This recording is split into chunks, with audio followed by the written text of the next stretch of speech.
नमस्कार दोस्तों। 2017 में डोकलाम में पीछे हटने को मजबूर हुए चीन ने एक बार फिर से लद्दाख में नया बॉर्डर संबंधी विवाद खड़ा कर दिया है। यह विवाद कितना गंभीर है? चीन किन कारणों से इस बंजर और ठंडे इलाके में टेंशन पैदा कर रहा है? क्या वाकई चीन भारत से लड़ना चाहता है या नहीं? और अगर मान भी लें कि लड़ाई हो सकती है तो क्या चाइना भारत का कुछ भी बिगाड़ पाएगा या नहीं, और कौन किस पर भारी पड़ेगा, ये सारी डिटेल्स जानेंगे इस वीडियो में। नमस्कार दोस्तों, मेरा नाम है अमित और मैं स्वागत करता हूं आपका अमित अपडेट्स चैनल पर। तो चलिए दोस्तों शुरू करते हैं। तेजिंदर सेठी जी ने इंडिया और चाइना के प्रेजेंट स्टैंड ऑफ पर डिटेल्स पूछी हैं। क्या यह स्टैंड ऑफ बड़ी लड़ाई का रूप ले सकता है या नहीं? तेजिंदर जी पिछले कुछ दिनों से अचानक से कई बॉर्डर एरियाज में चाइना की तरफ से टेंशन बढ़ाई जा रही है। कभी अरुणाचल प्रदेश को लेकर, कभी सिक्किम के कुछ भागों को लेकर, कभी डोकलाम, कभी लद्दाख के कुछ इलाकों को लेकर चाइना काफी समय से कुछ ना कुछ ऐसी एक्टिविटी करता रहता है जिससे इंटरनेशनल मीडिया में भी बातें सब देशों तक पहुंचे। डोकलाम के बाद से लगभग 3 वर्ष हो गए थे, कोई बड़ा विवाद नहीं हुआ। फिर अचानक लद्दाख में इतनी टेंशन क्यों क्रिएट की जा रही है? आइए कुछ पॉइंट्स के माध्यम से समझते हैं। इस विवाद को बढ़ाने का पहला कारण है कोविड-19 के बढ़ते संक्रमण के कारण चीन का दबाव में आना। दुनिया भर के देश मौजूदा संक्रमण के लिए चीन को जिम्मेदार बता रहे हैं और काफी सारे देशों ने तो चीन से इस नुकसान का हर्जाना भी मांग लिया है। इस समय अगर चीन अपनी गलती मान लेता है तो इतना बुरा हर्जाना व सैंक्शंस लगेंगे कि चीन की इकोनॉमी काफी कमजोर हो सकती है। तो चाइना हर उस देश को आंख दिखा रहा है जो चाइना की इस संक्रमण के लिए जिम्मेदारी तय करवाना चाहते हैं। अमेरिका को धमकी दी, ऑस्ट्रेलिया ने आवाज उठाई तो ऑस्ट्रेलिया से जो सामान चाइना आते थे उन पर 80% टैक्स बढ़ा दिया। ऑस्ट्रेलिया से आने वाले मीट पर बैन लगा दिया और वहां की टूरिज्म इंडस्ट्री को बर्बाद करने के लिए चाइनीज लोगों को ऑस्ट्रेलिया जाने से मना कर दिया है। भारत में भी चाइना के खिलाफ बन रहे माहौल को रुकवाने के लिए धमकी स्वरूप जानबूझकर लद्दाख के उस एरिया में टेंशन क्रिएट की जा रही है जहां आमतौर पर कोई भी परमानेंटली रहता नहीं है। दूसरा बड़ा कारण है इकोनॉमिक फैक्टर। भारत एशिया में चाइना का सबसे बड़ा कंपटीटर है। ऐसे में भारत को लड़ाई में उलझाए रखने से भारत की ग्रोथ रेट नीचे आएगी। इसके अलावा आपको मालूम ही है कि मौजूदा संक्रमण की वजह से कई सारी इंडियन कंपनीज के शेयर्स की कीमत काफी घट गई है। तो चाइना अपनी बड़ी कंपनियों के माध्यम से इनके शेयर्स खरीदकर इन भारतीय कंपनियों का मालिक बनना चाहता है ताकि भविष्य में अगर भारतीय सरकार चाइना को रोकने के लिए कुछ कड़े डिसीजंस लेना चाहे तो इन कंपनीज के दबाव में ऐसा ना कर सके और चाइना धड़ल्ले से अपना कारोबार भारत में करता रह सके। लेकिन भारतीय सरकार ने इसको भांप लिया था और चाइना की तरफ से आ रहे पैसे या कहे फॉरेन डायरेक्ट इन्वेस्टमेंट के लिए गवर्नमेंट की मंजूरी लेना जरूरी कर दिया ताकि भारतीय कंपनियों को बचाया जा सके। चाइना इससे बेहद चिढ़ा हुआ है। लद्दाख जैसे इशू बनाकर यह जताना चाहता है कि या तो मेरे मुताबिक चलो या मैं परेशान करता रहूंगा।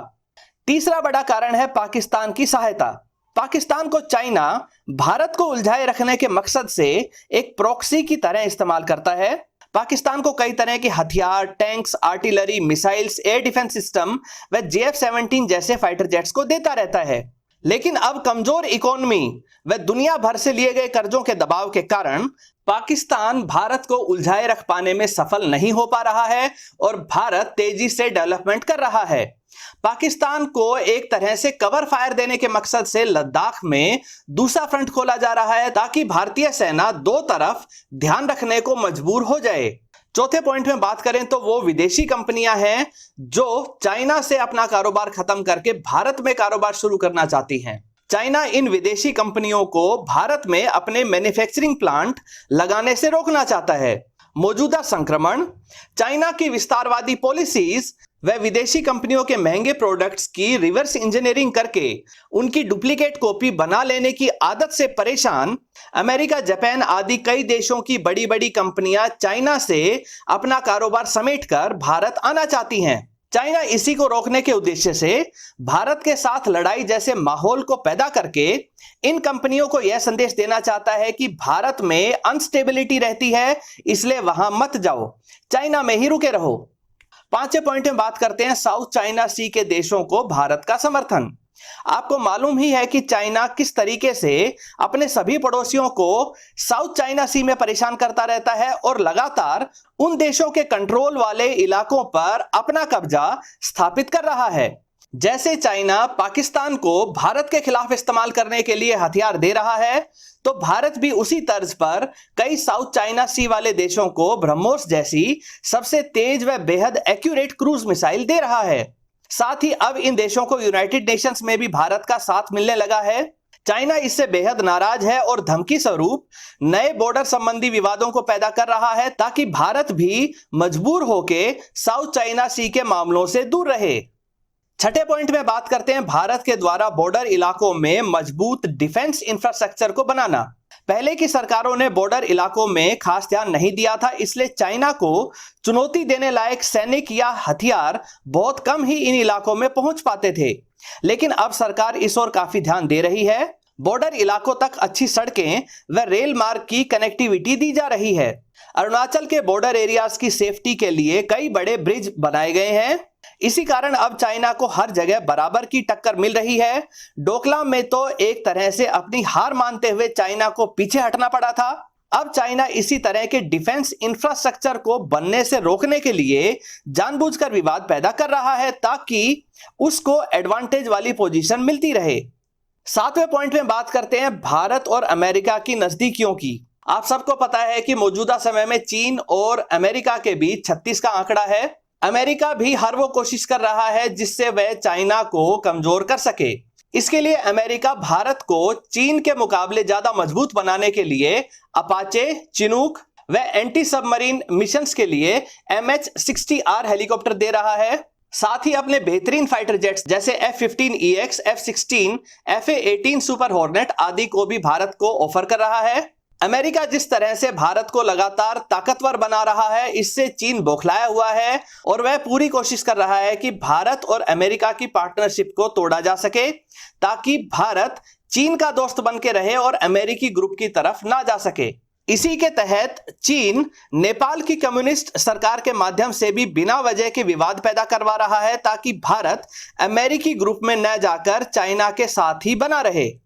अब एक बड़ा सवाल उठता है कि क्या वाकई चाइना और भारत के बीच हो रहे इन छोटे मोटे विवादों से एक बड़ी लड़ाई का खतरा पैदा हो गया है? तो जवाब है नहीं। ये सभी विवाद सिर्फ एग्रेसिव पोस्चरिंग के लिए हैं। चाइना सिर्फ एग्रेसिव बॉडी लैंग्वेज दिखा रहा है, लेकिन वास्तव में बेहद डरा हुआ है कि कहीं संक्रमण से प्रभावित ये सारे देश चाइना के खिलाफ हो गए तो चाइना की इकोनॉमी को डूबने में समय नहीं लगेगा और इसका सीधा सा फायदा भारत को मिलेगा। बहुत सारी कंपनियां भारत का रुख करेंगी, भारत की तरफ जाएंगी, भारत में रोजगार बढ़ेगा, ग्रोथ रेट बढ़ेगी, जीडीपी बढ़ती जाएगी और भारत के पास उसी तरीके से पैसा बढ़ता जाएगा जैसे चाइना में अमेरिका की मेहरबानी से हुआ था। अमेरिका अगर भारत को मजबूत करने लगेगा तो सिर्फ अकेला अमेरिका ही नहीं, बल्कि उसके दबाव में नेटो ग्रुप में शामिल काफी सारे देशों का साथ भी मिलेगा और जो देश साथ नहीं होंगे उन्हें अमेरिका सैंक्शंस का डर दिखाकर साथ ला सकता है। यही वो डर है जो चाइना को इस तरह के परेशान करने वाले बॉर्डर संबंधी विवाद पैदा करने को मजबूर कर देता है।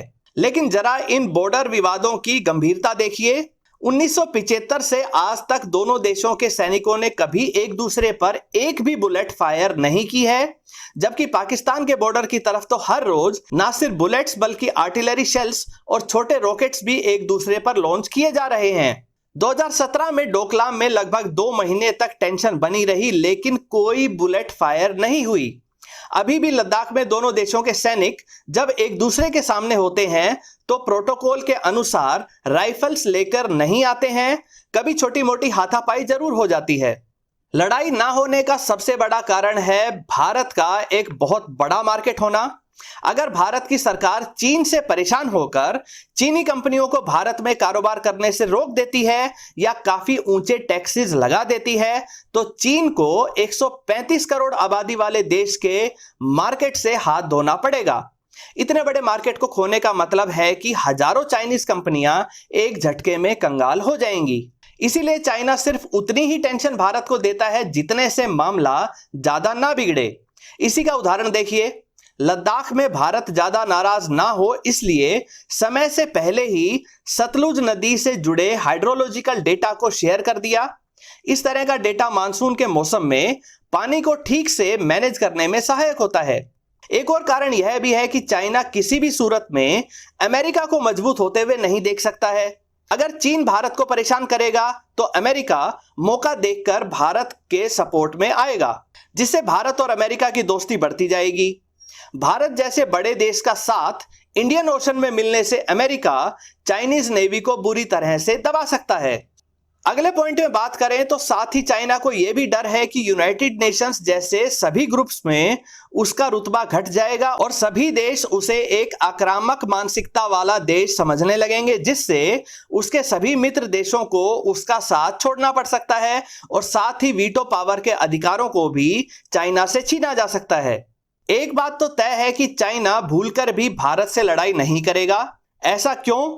क्योंकि चाइना की आर्मी ना तो अपने टैंक्स आर्टिलरी को लेकर ऊंचे ऊंचे हिमालय के पहाड़ों को पार करके आ सकती है। अगर आते भी हैं तो किसी निर्धारित रास्ते से ही आना पड़ेगा, जिसे भारत आसानी से कुछ ही मिसाइल्स लॉन्च करके पूरी तरह से ब्लॉक कर सकता है। वहीं दूसरी तरफ भारत को तुरंत मैदानी इलाकों से रीइंफोर्समेंट मिल जाएगी। भारत अपनी मिसाइल्स की पूरी बटालियन को मैदानी इलाकों में तैनात कर सकता है। रही बात चाइनीज एयरफोर्स की, तो चाइना के पास इतनी लंबी रेंज के फाइटर जेट्स मौजूद नहीं हैं जो चाइना की मेनलैंड से टेक ऑफ करके बिना इंडियन एयर डिफेंस सिस्टम का निशाना बने ऊंची हिमालयन रेंज को पार करके आ सके, मिसाइल्स लॉन्च कर सकें और वापस जा सकें। अगर आ भी गए तो इंडियन एयरफोर्स के फाइटर जेट्स और एयर डिफेंस सिस्टम का कॉम्बो उन्हें आसानी से डिस्ट्रॉय कर देंगे। रही बात चाइनीज नेवी की, तो वहां भी चाइना कोई एडवांटेज नहीं ले पाएगा। चाइनीज जहाज साउथ चाइना सी से हजारों किलोमीटर तक का सफर तय करके जब तक बंगाल की खाड़ी या इंडियन ओशन में आएंगे तब तक इंडियन रडार्स, P-8I एयरक्राफ्ट व सैटेलाइट्स इन्हें खुले महासागर में आसानी से ट्रैक कर सकते हैं। साथ ही भारत को हजारों किलोमीटर लंबी कोस्ट लाइन व अंडमान निकोबार आइलैंड्स का भरपूर फायदा मिलेगा, जिससे हम कहीं से भी एंटी शिप मिसाइल्स को लॉन्च कर सकते हैं। साथ ही इंडियन एयरफोर्स व ग्राउंड बेस्ड मिसाइल्स भी इंडियन नेवी का पूरा साथ देंगी, जबकि चाइनीज एयरफोर्स के फाइटर जेट्स यहां तक नहीं पहुंच सकते हैं। साथ ही चाइनीज नेवी को एक बेहद संकरे रास्ते यानी कि स्ट्रेट ऑफ मलक्का से होकर आना पड़ेगा, जिसे भारत के कुछ ही जहाज व सबमरीन्स एक एंटी एक्सेस एरिया में तब्दील कर सकते हैं। यानी मौजूदा समय में चीन किसी भी सूरत में भारत को नहीं हरा सकता है। साथ ही किसी भी संभावित लड़ाई में भारत को लगभग सभी साउथ चाइना सी के देशों का साथ मिल सकता है व अमेरिका और ऑस्ट्रेलिया से भी पूरा सपोर्ट मिलेगा। यही कारण है कि चाइना की तरफ से हेलीकॉप्टर भी हमारी सीमा में आ जाते हैं तो उनको भगाने के लिए सुखोई 30 MKI को उड़ाया जाता है। दोस्तों, उम्मीद है इस वीडियो से भारत और चाइना के बीच हो रहे बॉर्डर संबंधी विवादों की वजह व इसके परिणामों को समझने में आपको आसानी रहेगी। दोस्तों, कमेंट सेक्शन में मैं आपकी राय जानना चाहूंगा कि चाइना के साथ संभावित लड़ाई में चाइना का साथ कौन कौन से देश दे सकते हैं और भारत का साथ देने कौन कौन से देश आएंगे। मुझे कमेंट सेक्शन में आपकी राय का इंतजार रहेगा। दोस्तों, उम्मीद करता हूं वीडियो आपको पसंद आई होगी। अगर ये वीडियो आपको अच्छी लगे तो इसे लाइक करें, दोस्तों के साथ शेयर करें और चैनल को सब्सक्राइब करना ना भूलें। नमस्कार।